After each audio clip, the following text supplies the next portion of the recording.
Meu nome é Tiago, estou falando do Água Jaruanda e a temática que eu trouxe para que a gente debatesse foi sobre ética e religião.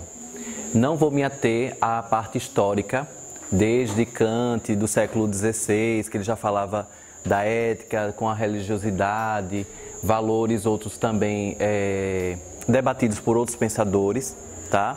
Vou pegar uma parte do que se fala de ética, atrelando-se também com a religião, porque é um assunto inesgotável. A gente falar de ética, a gente passaria aqui anos falando do que seria ética, associado ao que seria religião, então a gente levaria mais tempo ainda e mais ainda quando tivesse de associar esses dois.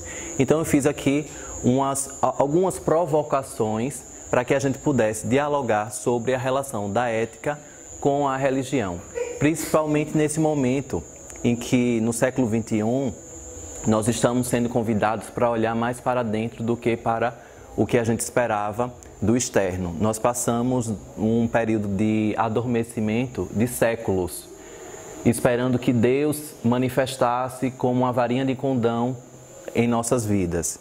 Então, agora no século XXI, todos os seres, quer sejam estelares, a espiritualidade como um todo, diz que o poder está dentro da nossa mente e que nós devemos, sim, exercer o nosso papel e o nosso direito de ser feliz, dentro da amorosidade. E aí, dentro dos estudos que eu fiz, aqui eu peguei algumas citações da Dalai Lama, Gandhi, enfim, tinha alguns questionamentos que falavam assim: o número de pessoas tem aumentado que tem se voltado para a coletividade. Muitas pessoas, elas têm recebido o chamado, têm a sua vida particular, profissional, enfim, mas também elas associam agora, neste momento do planeta, para a coletividade, quer seja de forma terapêutica, quer seja em outros formatos, juntando com a espiritualidade consciente e não a espiritualidade de negociata. Então, as pessoas estão recebendo esse chamado de coletividade. E pessoas estas que poderiam ficar em suas residências assistindo Netflix, seguindo os seus problemas cotidianos, ganhando e gastando dinheiro de forma particular, sem pouco se importar com a natureza e com a coletividade. E aí eu cheguei a uma conclusão diante das leituras que eu fiz, que essas pessoas, assim como nós que estamos aqui no Água Jaruanda, também incluo aqui o projeto Água Jaruanda, nós estamos nesse ciclo por amor.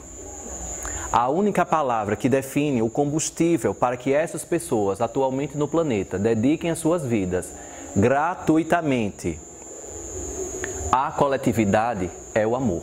Somente a energia do amor incondicional pode impulsionar as pessoas efetivamente a se voltar para a coletividade. Caso contrário, se você não tiver esse cultivo do amor próprio e, consequentemente, partir para o amor incondicional, você se volta novamente para dentro da conchinha e tão somente os seus problemas, e ali você vai nascendo, morre, nasce, cresce, reproduz e morre e fica naquele ciclo de planta, de um estado vegetativo. As pessoas não aguentam mais processos tão somente de obsessões por obsessões.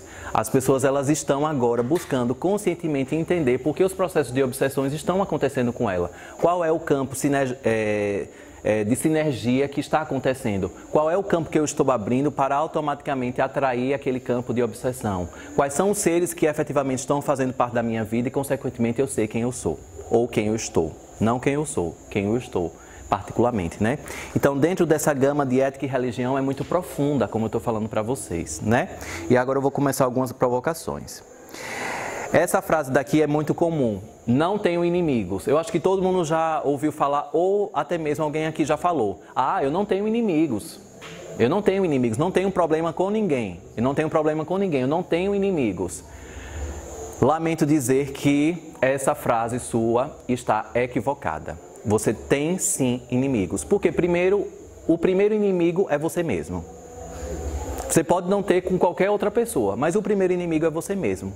E em algum momento da sua vida você parte para um auto-boicote. Então isso daí, você tem um inimigo sim. Então essa frase, não tenho inimigos, muitas vezes pode ser também a parte do ego, colocando uma muralha ao seu redor, para fortalecer você dentro de uma negação de que você é uma pessoa boa, tão suficiente quanto ética, para não ter nenhum tipo de inimigo. Ah, eu não tenho problema com ninguém. Claro que você deve ter divergência.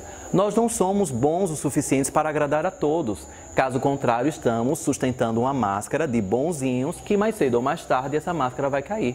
Obviamente que em um momento da nossa vida a gente vai ter divergência com A, com B. A gente tem divergência com as pessoas que a gente mais ama, nossos pais. Imagine com terceiros, né? Então não dá mais para nesse momento que o planeta está atravessando, a gente sustentar a particularidade do bonzinho. Não tenho inimigos, claro que você tem. Primeiramente você, é o seu próprio inimigo, o seu inimigo número 1. E depois, a gente também tem que flexibilizar essa palavra inimigo, que são desafios para que a gente cresça também. São divergências, pessoas que mostram comportamentos, atos, palavras divergentes do que a gente pensa. E a gente é convidado para respeitar o ponto de vista. E aqui eu peguei uma frase de Dalai Lama, que ele fala assim: temos muito o que aprender com nossos inimigos, uma vez que eles são nossos melhores professores. Lembre-se do momento que você passou por alguma dificuldade, alguma decepção de algum amigo, de algum familiar, enfim. Aquele momento foi um momento convidativo para que você aprendesse de uma forma profunda. Então, por isso que a espiritualidade, ela sempre diz, olhe para trás e agradeça a todas as dificuldades que você já enfrentou até hoje. Porque é por meio daquelas dificuldades que a gente encarou como inimigos na nossa vida, que a gente é e está atualmente nessa estrutura de consciência, de comportamento, de buscas. Porque se não ocorresse tudo aquilo, a gente estaria completamente desviado do nosso propósito, talvez. Ou a gente nem encontrasse a ponta do iceberg que nós estamos agora vivenciando. Então, Dalai Lama, Dalai Lama, o significado dessa palavra, Dalai Lama, significa oceano de sabedoria. E o atual Dalai Lama do nosso planeta, né, que acredito que todos vocês sabem de quem se trata, ele está rompendo, ele decidiu em uma convenção internacional romper um ciclo de 500 anos de Dalai Lama. Então não haverá mais nenhum Dalai Lama no planeta. Este atual será o último Dalai Lama. Porque de acordo com a religiosidade que Dalai Lama segue, que ele inclusive está no exílio, né? Ele é a reencarnação de outros mestres. E particularmente na vida dele, aos 2 anos, os pais dele perceberam que ele tinha uma estrutura intelectual diferenciada. E aí aos 5 anos, ele passou por um teste, até teve uma novela, eu acho que foi na Rede Globo, que falou mais ou menos sobre isso. Que aos 5 anos de idade, Dalai Lama ele passou por um teste. E quando ele passou por um teste, foi confirmado que ele era a reencarnação de um dos mestres dos seus ancestrais. Então, ele segue essa jornada, mas ele está finalizando, não é interrompendo, está finalizando esse ciclo de Dalai Lamas que já acontecem há séculos no nosso planeta. Ele é o último Dalai Lama da nossa história, tá? E aqui tem, todas as pessoas estão unidas pela busca da felicidade. Por isso precisamos da ética secular. Eu coloquei essa palavra ética secular justamente para provocar a interpretação de todos nós sobre o que significa essa ética secular. Muitos autores também falam de secularização, né? Tem um autor particular que eu já fiz um estudo, que é Charles Taylor, que ele é especialista na era secular. Que a secularização é justamente o quê? Uma era que iniciou com o rompimento do Estado com a Igreja.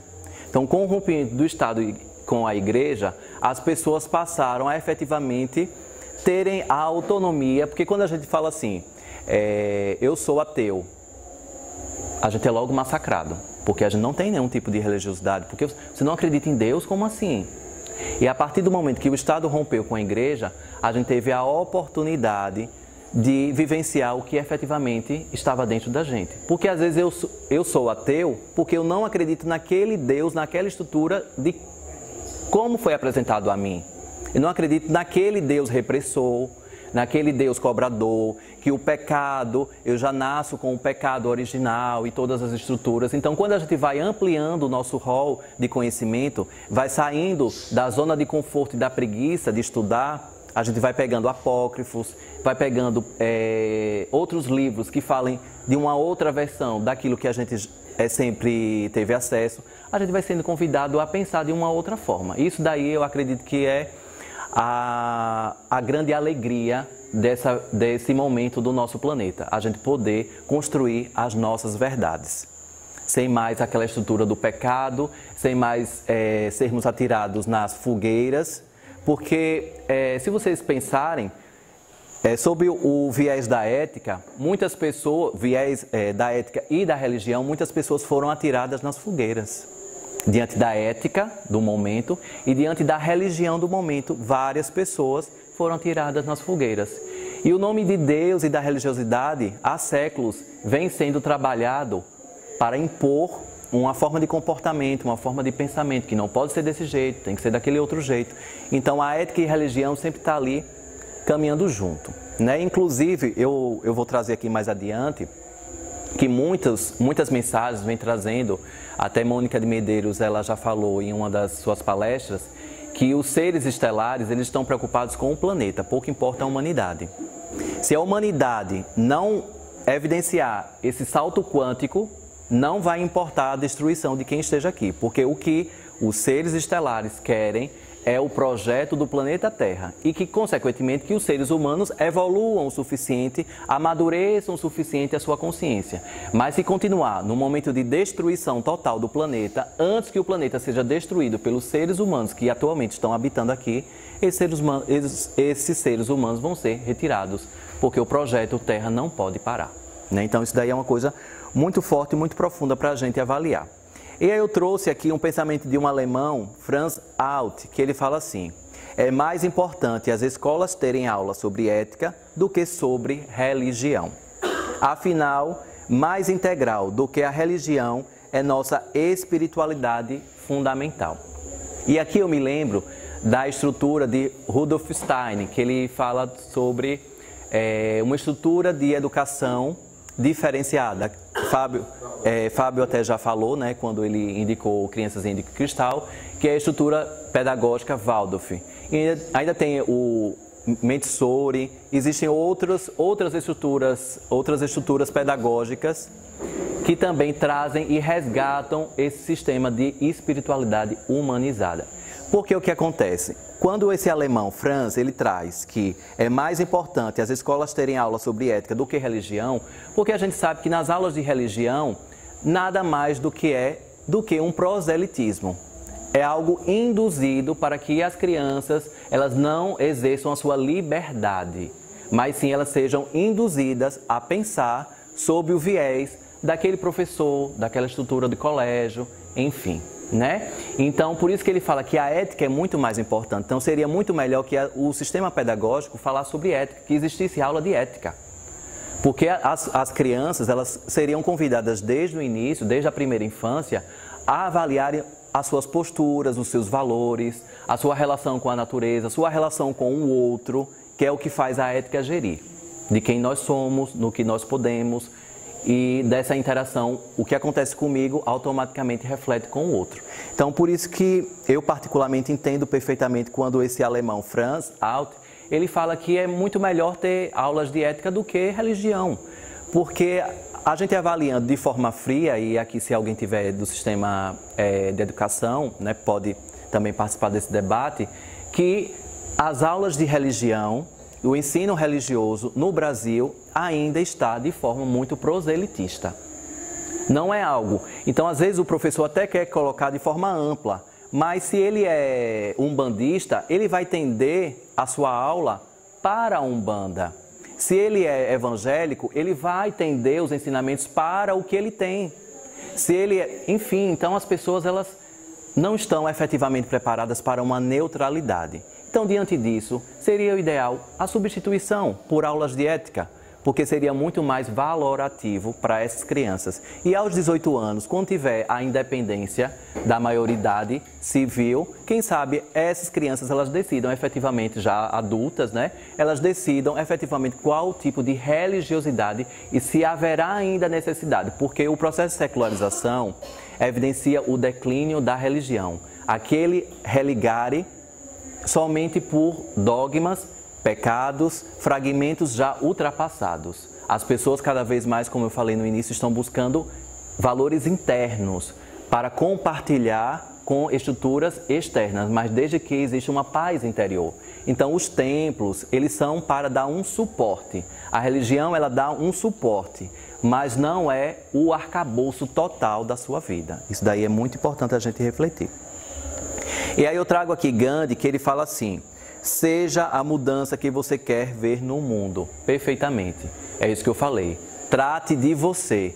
Por isso que agora eu entendo perfeitamente também, porque a espiritualidade atual, ela vem atuando o quê? Não basta mais você trabalhar só o seu espírito. Não busque somente valores espirituais, mas também trabalhe o seu corpo, a sua mente. Os seres humanos, eles precisam ser trabalhados de forma holisticamente. Corpo, mente e espírito. A tríade precisa ser trabalhada. Não adianta você só trabalhar o espírito quando o seu corpo está prejudicado e a sua mente está completamente desnorteada. Então, cada vez mais a espiritualidade tem dizendo: preste atenção na estrutura holística, integral. Por isso que Gandhi ele fala: seja a mudança que você quer ver no mundo. Então, preste atenção no que você está reproduzindo, o que é que você está reverberando para o mundo. E aí você verá a mudança no planeta, a mudança do mundo. Você muda e todo o seu externo também muda com você. Ou seja, só podemos alcançar a verdadeira paz entre e dentro de nós se alcançarmos primeiro a paz interior. Isso daí é muito forte e não pode continuar de uma forma banalizada. As pessoas às vezes buscam terapias como a última salvação da vida, mas muitas das pessoas também, pelo menos o que eu vejo diante da minha experiência como também terapeuta, é que as pessoas elas não querem sair do lugar. Elas querem continuar naquela dor, naquele trauma, naquele sistema que aprisiona e que traz o conforto para ela. Elas não querem sair, elas não querem. Porque inconscientemente algumas pessoas pensam que se sair daquele sistema de dor e de trauma, não haverá mais problema. E não havendo mais problema, as pessoas não vão mais prestar atenção nelas. Então é uma forma inconsciente de continuar mendigando a assistência do pai, da mãe, do filho, da irmã, enfim, né? Então isso daí é uma coisa muito forte que a gente tem que entrar num processo de autovigilância muito grande para saber se essa paz interior que tanto a gente diz que está buscando não chega, porque às vezes a gente não quer. Às vezes não quer ter paz interior, porque a gente está sendo fiel, está sendo leal a alguma estrutura que a gente não quer desvencilhar de forma alguma da nossa vida. Isso daí é um processo de avaliação. Seguindo a ética secular, vamos nos tornar pessoas mais extrovertidas, empáticas e prudentes. Nós somos ainda resquício do momento em que o Brasil passou pela ditadura, em que a gente não podia falar, a gente não podia expressar nenhum tipo de sentimento, tudo tinha que ser de forma escondida para que não fosse publicizado para a sociedade. Então, quem nunca já ouviu do pai assim, se cale, engula o choro. Então, são formas de repressão que ainda está muito enraizado no nosso sistema educacional e na nossa sociedade. E aí, consequentemente, vem afrontar o quê?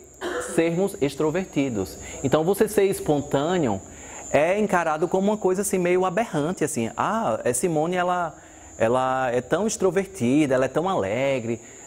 Ou seja, chama a atenção algo natural. Isso é o natural. Então, coisas naturais chamam muito mais atenção, como se fosse uma coisa excepcional, mas são coisas naturais.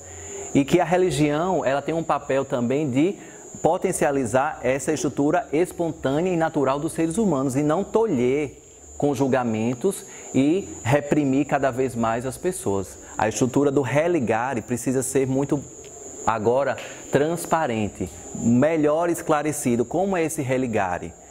Não mais escravizando que você precisa de fulano ou de cicrano para ligar com Deus. Você pode fazer a sua própria conexão com Deus. E juntos podemos fazer uma egrégora para potencializar ainda mais essa conexão para a coletividade. E prudentes, porque efetivamente nessa caminhada de autodescoberta dentro da ética e da religião, nós devemos sempre usar da prudência. Eu estava falando hoje à tarde para uma pessoa que a nossa cabeça é um dos maiores talismãs que nós temos. Não podemos entregar as nossas cabeças nem para um cabeleireiro, nem para qualquer estrutura religiosa, de qualquer jeito, porque aqui na nossa cabeça está o nosso maior talismã. É a nossa conexão, não só porque tem um chakra coronário que nos liga com o divino, mas porque aqui está a maior potência do espectro luminoso que habita em nós. Está aqui guardado na glândula pineal. Então, nós não podemos entregar as nossas cabeças, né? Quem não já foi para uma massagem e quando a pessoa tocou na cabeça, teve um choque energético, se arrepiou todo, teve um choque energético, se sentiu mal, saiu com dor de cabeça, né? Então, a gente não pode entregar a nossa cabeça para qualquer estrutura de pessoa, de comportamento. Precisamos avaliar muito bem quem está a tocar na nossa cabeça, é o nosso talismã. Até mesmo no curso de Reiki, quando eu faço, eu digo assim, você chegou num hotel, que ali o travesseiro, muitas pessoas já dormiram, coloca o símbolo do Reiki. Então, quem não sabe o Reiki, faz uma oração, não deita só por deitar ali, porque muitas cabeças deitaram ali naquele travesseiro, muitas histórias foram colocadas ali naquele travesseiro. Então, a espiritualidade traz, porque os objetos, eles guardam memórias, assim como as paredes, os travesseiros, as camas. Muitas histórias foram colocadas ali naquele quarto de hotel, por exemplo. Então, não entreguem o seu talismã, a sua cabeça, para qualquer tipo de estrutura. Até mesmo de forma terapêutica. Veja quem está cuidando de você terapeuticamente. Veja quando o terapeuta toca, né? Tem a estrutura do barra de axis, tem a estrutura do reiki, tem outras terapias que tocam na nossa cabeça. Então, verifique quem você tem aquela sinergia, né? Quem você efetivamente se liga de forma energética, para que não seja qualquer pessoa que esteja tocando na sua cabeça. E aí a estrutura ética de valores do terapeuta vai ser colocada em xeque. Às vezes as pessoas elas falam assim, eu sou uma pessoa muito boa, estou aguardando o universo me surpreender para tantas coisas, mas eu não sei. Mas quando a pessoa, não sei porque as coisas não acontecem. As pessoas não chegam, mas às vezes as suas mãos, elas precisam ter um cuidado melhor. O que é que você está fazendo com as suas mãos? O que é que você está fazendo com a sua estrutura moral, ética, os seus comportamentos? Verifique efetivamente quem está tocando na sua cabeça, porque aí vai contar muitos pontos para você entender qual é o gatilho que está acontecendo na sua vida. Porque as religiões desempenham um papel cada vez menos importante nos países ocidentais. Isso daí é um fenômeno que está acontecendo, está muito forte. Os países ocidentais, nós ocidentais, estamos vivenciando um rebuliço, uma crise existencial, né? De acordo com a espiritualidade, as últimas mensagens de Pai Damião também, ele sempre traz que estamos vivendo uma crise existencial e que devemos mergulhar nessa crise para descobrirmos quem nós somos de verdade. E é fato de que os países ocidentais, eles estão passando por crises que cada vez menos essas religiões opressoras, que amedrontam, que coagem, estão perdendo forças. Porque as pessoas estão se empoderando e sabendo efetivamente qual é o seu propósito e por qual caminho deve seguir. Sem mais muletas e sem bengalas, mas de forma consciente e não mais papagaio de pirata. Então, vocês chegam aqui no Água Jaruanda, vocês bebem das verdades aqui provocadas e são convidados a construírem as suas próprias verdades. Esse é um dos tipos de ética secular, de religião secular que estamos vivenciando no século XXI. Provocações para que cada um formule as suas verdades, como melhor seguir diante do seu propósito. Porque a ética secular traz que não estamos desconectados, estamos conectados sim, uns aos outros. E devemos nos buscar de forma incessante. Nos buscar de forma incessante. Mergulhar cada vez mais em nossos processos, a fim de identificar o que são melindres nossos, o que são zonas de conforto, o que são religiosidades equivocadas que nós colocamos em nossa vida, o que é realmente que faz sentido para a nossa vida, qual é a estrutura de espiritualidade, e aqui não estou falando de espiritismo, espiritualidade de forma ampla. Qual é a espiritualidade que eu quero? É a espiritualidade que eu digo que eu não tenho emprego e vou fazer um acordozinho ali para conseguir um emprego? Ou é a espiritualidade que eu estou buscando para me melhorar, fazer uma limpeza energética e o que tiver melhor para mim naquele campo que eu atraia? Não é aquela espiritualidade mais que eu negocio um marido, uma esposa, um companheiro, um namorado, sei o que for. É aquela espiritualidade que eu me abro para o universo efetivamente, para que venha aquela pessoa que esteja de acordo com o meu campo energético. Porque eu estou me melhorando, estou elevando o meu campo energético e, consequentemente, eu vou atrair aquele campo que eu esteja. Então, isso daí é a espiritualidade secular que está sendo apresentada pela espiritualidade. Nossos sistemas educacionais precisam educar não somente o cérebro, mas também o coração. Então, uma outra crítica ao nosso sistema educacional atual, e a gente pode começar de casa, quem tem crianças, adolescentes em casa pode começar isso, a fomentar o coração. Porque no colégio a gente é convidado à competição, a ser o melhor da sala, a maior média, enfim, várias estruturas, né? Porque tem o Enem, tem o vestibular, você tem que passar, porque só são 20 vagas, então, consequentemente, você tem que ser o melhor para poder atingir aquelas metas, enfim. A gente vive à mercê sempre dessas estruturas de competição. E aí a gente vai esquecendo de ativar o nosso coração. Então, não é para esquecer o cérebro, mas para equilibrar a estrutura educacional do cérebro com a estrutura do coração. E como é que a gente auxilia a estrutura do coração? Aqui eu coloquei algumas diretrizes. Valores internos, então fomentar valores internos. Habilidades humanas, às vezes os pais não sabem nem quais são as habilidades dos seus filhos, tolhem, né? Às vezes o filho está desenhando, deixa de besteira. Vai lá, valoriza as habilidades humanas dele, valoriza o que ele tem de melhor. Tem um livro, O Pequeno Príncipe, não sei se vocês já tiveram acesso a esse livro. Nas primeiras páginas tem um desenho que o Pequeno Príncipe ele vai mostrar para o pai. E aí o pai fala assim, é um chapéu. Mas para ele era uma cobra engolindo um elefante. Então isso daí a gente tem que tomar cuidado quando uma criança, um adolescente vem trazer uma estrutura, que ali foi o melhor que ele fez. Então assim, o melhor que ele fez foi uma cobra engolindo um elefante. Mas o pai diz assim, isso daí é um chapéu. Então, às vezes eu estou tolhendo ali as estruturas de desenvolvimento humano do meu filho, do meu sobrinho, do meu familiar, do meu colega de trabalho, que chega ali com um relatório que foi o melhor que ele fez. Foi o melhor, ele passou dias, noites ali fazendo aquele relatório. E ali eu não exercitei a educação do coração. Eu exercitei tão somente a educação do cérebro. Isso daqui tá uma porcaria, rasgo na frente dele, faça outro. E ali eu desfiz de todas as noites e dias que aquele colega de trabalho fez o melhor para escrever aquilo.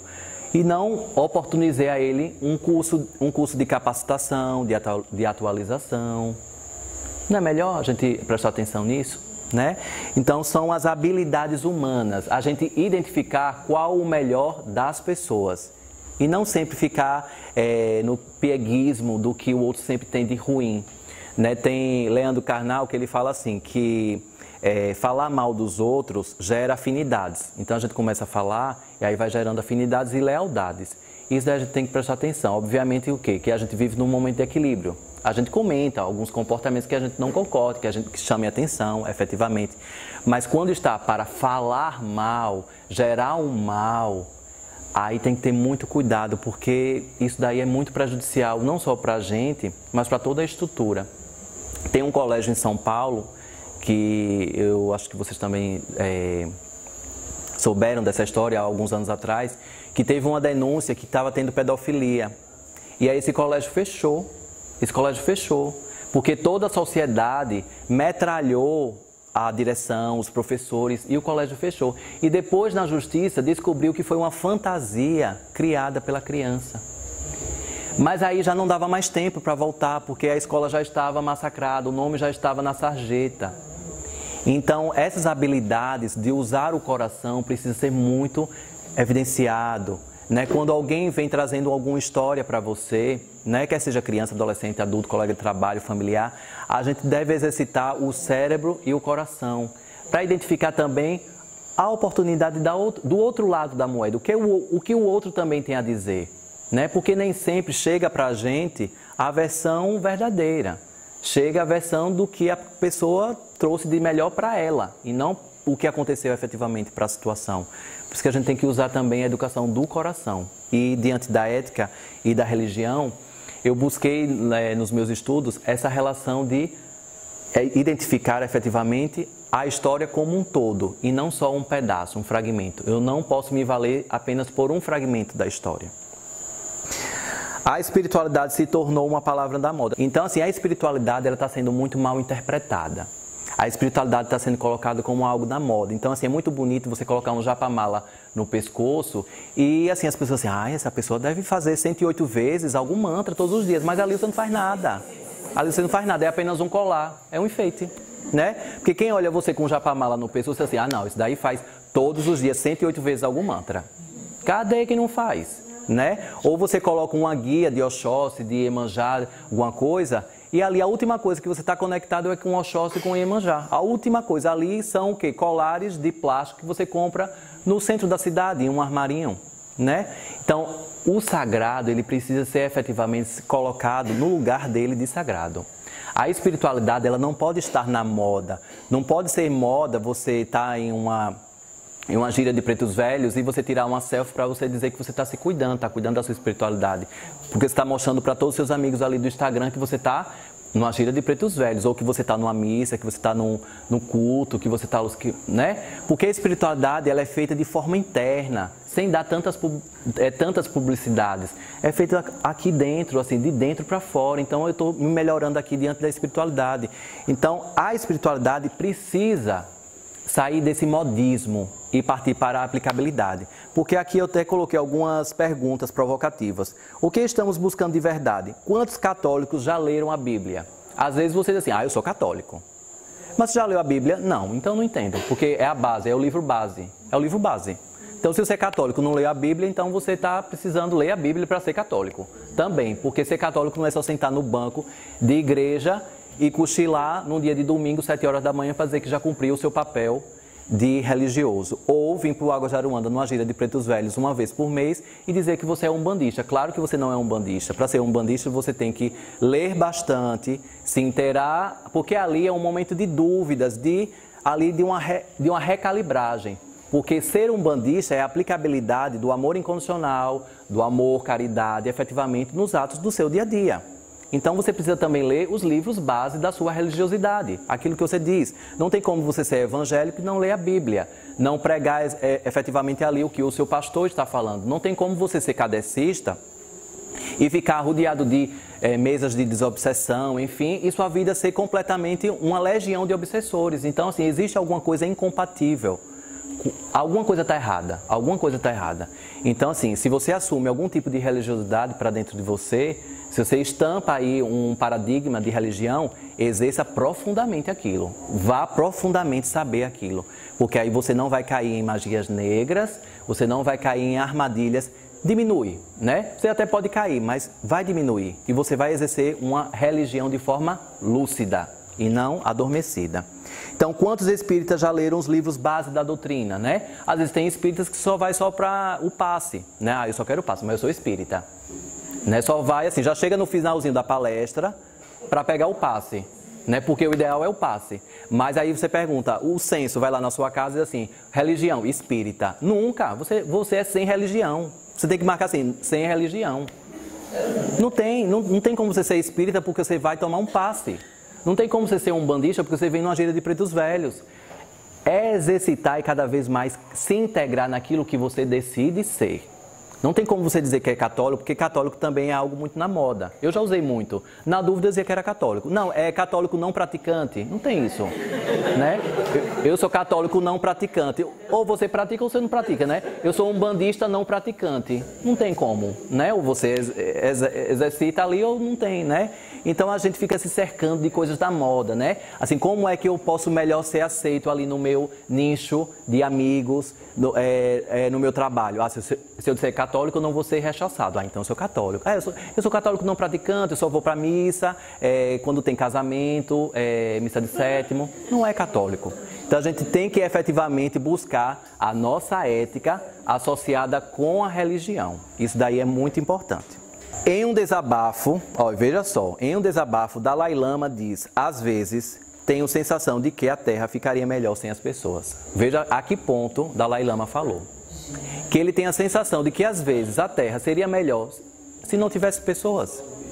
Então veio colaborar com o que eu falei também lá no início, que Mônica de Medeiros já posicionou, um pensamento de Sheiliana, né, que o que os extraterrestres, do que a espiritualidade quer, é o projeto Terra. os seres humanos, eles são convidados para uma mudança de consciência, de comportamento. E que muitas vezes só depende da pessoa. Então, assim, não tem como você vir para o hospital espiritual, deita na maca, recebe o comando, recebe o chá, né? Um chá, um banho, alguma estrutura. E aí, quando passa do portão para fora, que nada, esse chá lá vai servir de nada. Então, você perdeu tempo.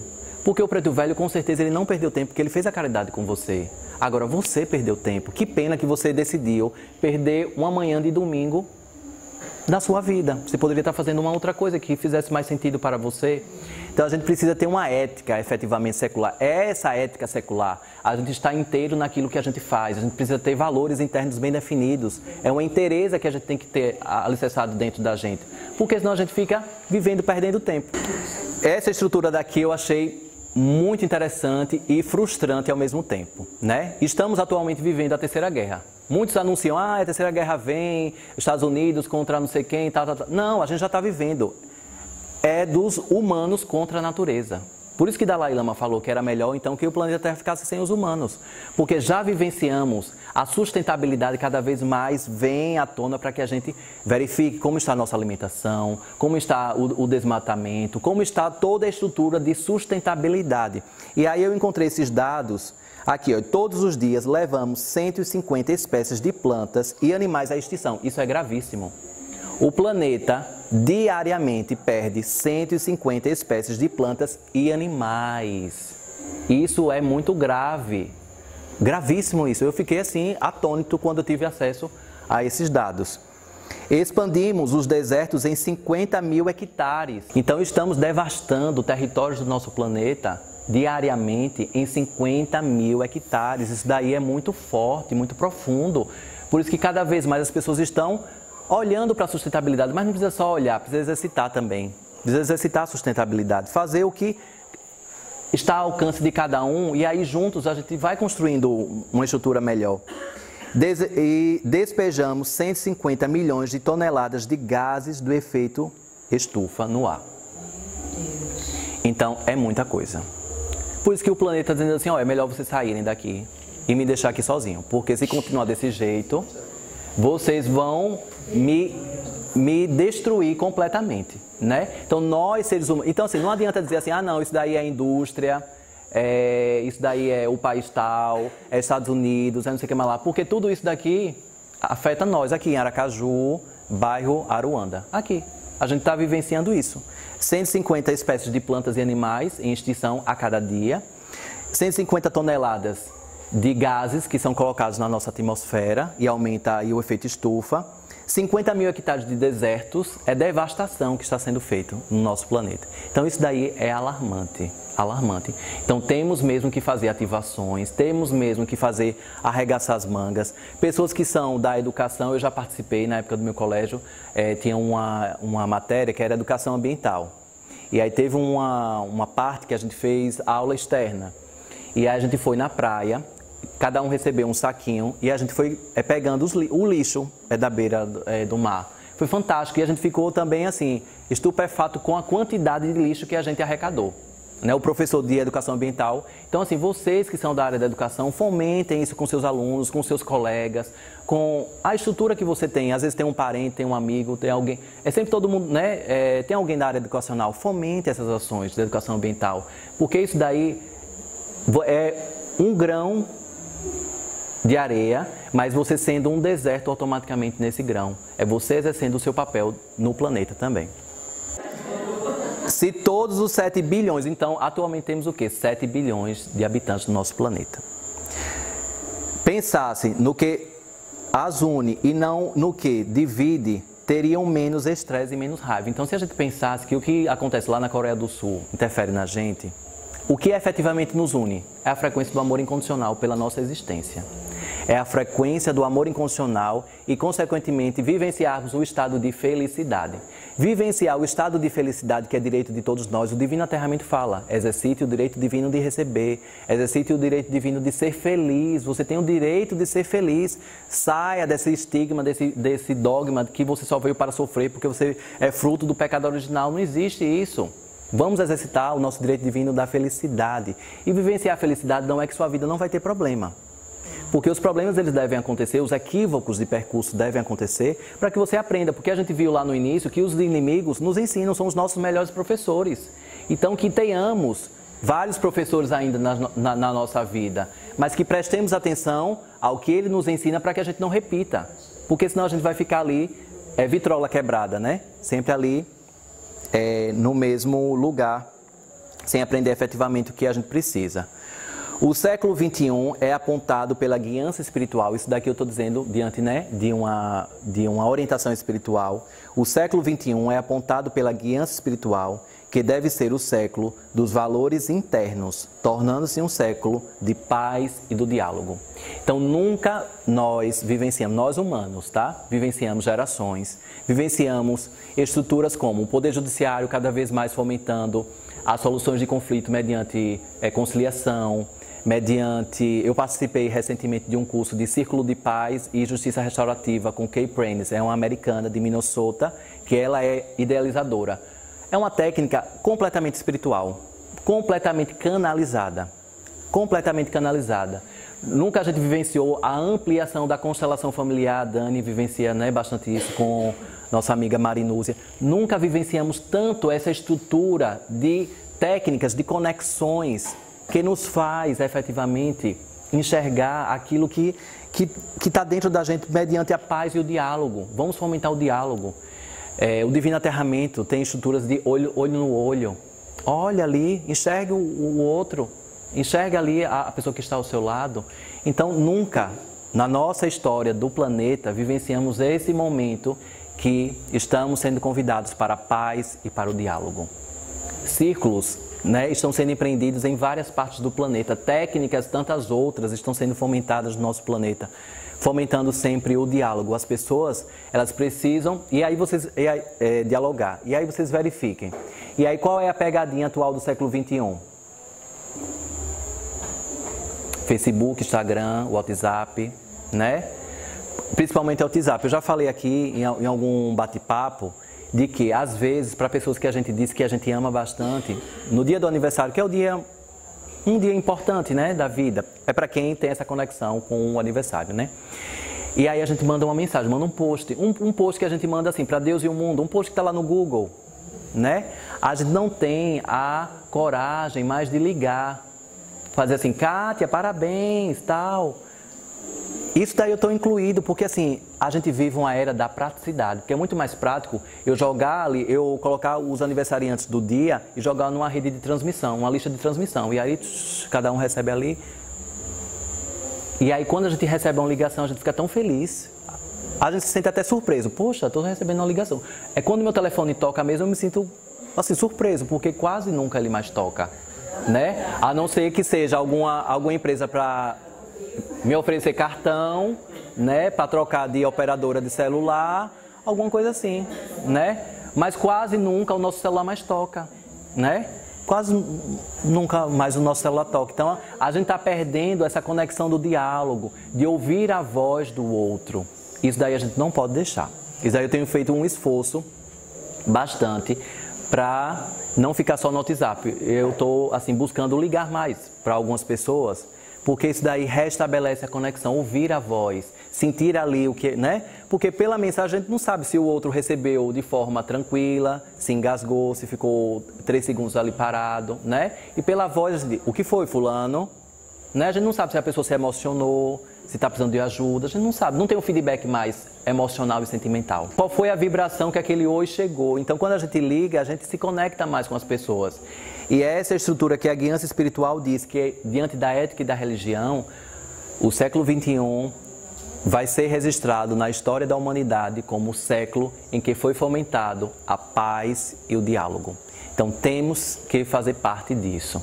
Tá? Temos sim que escrever também os nossos nomes nessa estrutura planetária. Então não pense que isso daí está muito distante de você. Não, você pode fazer no seu ambiente de trabalho, na sua família, diante de uma técnica, diante de alguma estrutura que faça sentido para você. E ali você vai estar fazendo a sua parte, diante do diálogo e da paz. O objetivo da ética secular é nos libertar do sofrimento. Isso daí eu já falei, né, dos dogmas, enfim, do pecado original, temporário, assim como de longa duração e cultivar nossa capacidade de promover a busca de outras pessoas pela felicidade também. Então, aqui eu ratifico a situação de que nós estamos aqui para sermos felizes, para exercitar a felicidade. Ser feliz é o nosso dever e o nosso direito aqui no nosso planeta. E o estado de felicidade, mais uma vez eu digo, não é completamente vivenciar nas nuvens, sem qualquer tipo de obstáculo, problema. Não, é saber enfrentar tudo aquilo de forma consciente, diante de uma sabedoria. A conexão com a espiritualidade está aberta. Às vezes a gente não está com os nossos ouvidos voltados para escutar efetivamente o que a gente precisa, e sim buscando somente ouvir aquilo que a gente quer. Nem sempre o que a gente quer é o que a gente precisa, né? Então a gente tem que estar bem atento a isso, que se o que a gente quer é o que a gente precisa, e se o que a gente precisa é o que efetivamente vai acontecer amanhã, hoje na minha vida. Às vezes pode precisar ainda de um momento para maturar aquilo, para que eu tenha estrutura para poder compreender melhor aquilo que está mais na frente para receber na minha vida. Ética secular exige treinamento do coração. Mais uma vez eu bato na tecla do coração. É treinar o coração. Muita paciência e um esforço persistente. Afinal, sabemos o que fazer, mas não fazemos o que sabemos. Vivemos, às vezes, um momento de demência. A gente sabe o que tem que fazer, mas a gente não faz. Eu sei o que eu tenho que fazer. Se você pegar no YouTube, está cheio de palestras falando... É praticamente a mesma coisa, várias pessoas, né, só muda o personagem ali, o palestrante, né, ali no YouTube, falando a mesma coisa. Você bota lá um tema, ética, tem lá milhões de vídeos, vai falar quase que a mesma coisa. Por que é que a gente tem que ficar ouvindo as mesmas coisas sempre? Porque justamente isso que eu coloquei, sabemos o que fazer, mas não fazemos o que sabemos. Por que a gente ainda está nesse estado letárgico? Porque a gente sabe o que tem que fazer, mas a gente não faz. Por que esse auto-boicote? Então, diante da busca de valores internos, aplicando a ética efetivamente com a religião, a gente consegue sair do lugar. Porque a gente sabe o que tem que fazer, mas a gente... amanhã eu faço, né? É aquela situação assim, o meu triglicérido está alto, o meu colesterol está alto, mas segunda-feira eu vou começar uma dieta que vai dar certo. Segunda-feira. Então, enquanto existir segunda-feira, você vai cuidar do seu corpo. E aí você vai. E eu tenho aprendido cada vez mais dentro dos meus ciclos que prestar atenção para o que o nosso corpo precisa é muito importante. Prestar atenção para nós também é muito importante. Servir ao coletivo é importante, mas também servir a nós mesmos é também muito importante, porque o coletivo precisa de mim bem legal. Se eu não estiver legal, não vou poder servir o coletivo, não vou poder servir nem a mim mesmo. Então isso daí é bem importante a gente prestar atenção no que nós já sabemos o que fazer e mesmo assim nós não fazemos. Qual é o boicote? A quem, né, a constelação familiar traz muito. A quem você está sendo leal? Qual é a estrutura? Mergulhe, aprofunde nisso. Aprofunde nisso. A quem você está sendo leal? Qual é o sistema de sofrimento que você está sendo leal? A quem? A quem você está devendo esse sofrimento? A quem você está efetivamente sendo, na sua estrutura ética, né? Ético em manter aquele padrão dentro da sua vida. Por que você não se permite a amar plenamente a você mesmo, ao outro e a tantas outras pessoas? Por quê? Né? Precisamos superar nossos limites pessoais e compreender os pontos de vista dos outros. Isso daqui é muito importante dentro da ética e da religião. Superar nossos limites pessoais. Então, mais uma vez eu bato na tecla. Se submeta a tantas terapias que forem importantes para você vivenciar. Se submeta, se permita passar pelos processos. Se permita se desnudar. Tem uma mensagem recente do Pai Damião que é desfolhem-se. Desfolhem-se quantas vezes forem necessárias. Se permita passar pelo processo. Porque somente passando pelo processo é que você vai saber como o seu corpo reage, quais são as emoções, quais são os gatilhos que impulsionam você para o auto-boicote, quem você está e qual é o propósito que está lá na frente de quem você é. Somente você passando pelos processos. Então, supere os seus limites pessoais. A gente foi agora para Machu Picchu, né? Subiu, teve todas as estruturas que o corpo, né, puxava a gente. Não vai conseguir. Vai conseguir. Todo mundo consegue, porque a gente não consegue. Né? A gente vai para o Vale do Pati, 28 quilômetros, tal. Todo mundo consegue, por que a gente não consegue? É superar os nossos limites pessoais, é submeter. Então a espiritualidade sempre está colocando à prova a gente a superação de limites para dizer assim, você pode. Se você pode isso, então, se eu posso mais, eu posso pequeno. Eu sempre aprendi isso na minha vida. Se eu posso mais, eu posso pequeno. Então, às vezes, quando eu estava no colégio, teve um professor que eu fui perguntar qual o assunto da prova, porque a gente é aluno sempre que é assim, né? O capítulo 3, né, da página 22 à página 35. Pronto, a gente só estuda só da página 22 a 35. Né? O tema, qual o tema, né? Aí eu fui perguntar isso pro professor, isso com o coração bem aberto, né? Ah, professor, qual o tema qual o assunto da prova? Ele, tirando a capa e a contracapa, o que tiver dentro você estude. E ali, naquele momento, eu recebi um impacto profundo. Porque eu nunca esperaria uma resposta dessa. Tirando a capa e a contracapa, o que tiver, ou seja, tudo, né? O livro todo, estudo tudo. Mas aí hoje, eu tenho como um grande professor. Porque ele me ensinou que a gente não pode ser limitado. A gente não pode ficar só dentro daquela caixinha. A gente tem que ter uma noção de tudo. Porque se a gente tem a noção de tudo, a gente está preparado ali para o que a vida tem. Agora eu tenho que fazer isso. Então vamos lá, eu tenho uma noção, é por aqui. Eu li em algum lugar que é por aqui. Agora é por aqui. Então, se a gente fica muito limitado, a gente não fica tão preparado para as coisas, né? Então hoje eu trago esse professor e essa fala dele que me impactou. Eu até fiquei com muita raiva, né? Acessei todas as minhas sombras naquele momento. Porque ele disse que era para estudar tudo, né? Só que ali era o quê? A minha preguiça. Eu tinha preguiça, eu não queria efetivamente estudar tudo, não queria ter uma visão do todo, eu queria ter uma visão micro, apenas de um pedacinho ali da temática. Então isso daí eu trago como um grande professor, uma grande lição. Respeitar e compreender o ponto de vista dos outros. Isso daí Barra de Axis e tantas outras terapias fala. Respeite o ponto de vista do outro, mas às vezes o ponto de vista do outro mexe tanto com a gente, às vezes a gente não consegue silenciar para deixar o outro falar, às vezes a gente só quer falar. Não quer deixar que o outro fale também. Então isso daí a gente tem que prestar atenção. Como o nosso corpo está reagindo? Por que é que eu só estou falando e não estou deixando que o outro também fale? Porque eu estou sempre impedindo que o outro me mostre também o ponto de vista do outro. Porque isso daí às vezes é uma técnica inconsciente para não deixar que o outro coloque seu ponto de vista. Porque só o meu ponto de vista é que vale. Então só eu falo, só eu imponho a verdade. Então a gente tem que prestar atenção e parar um pouquinho e exercitar ouvir o outro. Mesmo que a gente não concorde, porque a gente também não é obrigado, né? Mas pelo menos ouvir o outro, assim como a gente também quer que o outro também nos ouça, né? Então isso daí é muito importante e é forte. Parece ser muito fácil, né? Parece uma receitazinha de bolo que quando a gente chega em casa todo mundo vai fazer. Mas se a gente exercita, né? É igual aquele fisiculturista, né? Que quer ganhar um campeonato. Se ele não começa lá magrinho, fazendo uma dieta, os exercícios, a cada dia ele vai ganhando massa muscular, cada dia vai ganhando massa muscular, diante de uma determinação. Ele consegue ser o campeão do campeonato de fisiculturismo. Assim é a nossa mente e assim são os nossos comportamentos, os nossos atos. Então a gente precisa começar a exercitar. Quem de nós poderia viver sozinho no deserto? Quem de nós poderia viver sozinho no deserto? Né? Às vezes a pessoa está meio que na autossuficiência, né? Mas quem de nós viveria lá sozinho no deserto? Se encontrássemos alguém na solidão do deserto, a última coisa que perguntaríamos seria sua religião ou nacionalidade. Concordam? A última coisa. A última coisa que você perguntaria seria a nacionalidade e a religião. Afinal, o objetivo de todas as religiões é nos tornar pessoas melhores e mais felizes. Então isso daqui é a prova de que a ética vem antes da religião. Sermos éticos, alicerçar os nossos valores internos, vem antes de qualquer tipo de religião que a gente decida exercitar. Vem antes. A gente traz para a religião os nossos valores internos. E na religião a gente vai lapidando tudo isso. Mas a gente já trouxe o sistema ético da gente. E ali na religião a gente vai poldando.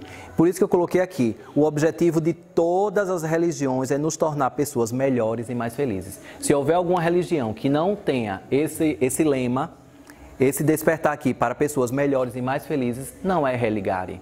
Não está ligando você a lugar algum. Transformar pessoas melhores e mais felizes. As pessoas... Tem uma frase de Pai Damião que eu sempre repito, que eu adoro. Quem é de casa se sente em casa. Quem é de casa se sente em casa. Então, quando você encontra, nada melhor do que quando você encontra a sua estrutura religiosa. Você se sente em casa. Você não precisa mais pedir licença se você vai colocar a cadeira um pouco mais para cá ou mais para lá. Você se sente em casa, porque você é de casa, você encontrou a sua casa. E nada melhor é quando as pessoas se encontram efetivamente. Colocam seus valores internos ali, a lapidação, se permitem passar por processos tantos quantos infinitos que sejam necessários, provocados pela espiritualidade, provocados por práticas terapêuticas, enfim, para achar a sua casa. E lembrando que a nossa primeira casa é o nosso corpo. Quando a gente reverencia o nosso corpo, é fantástico, porque é a nossa primeira casa. Então, a primeira residência que a gente tem que honrar e ser leal é o nosso corpo. Muito grato.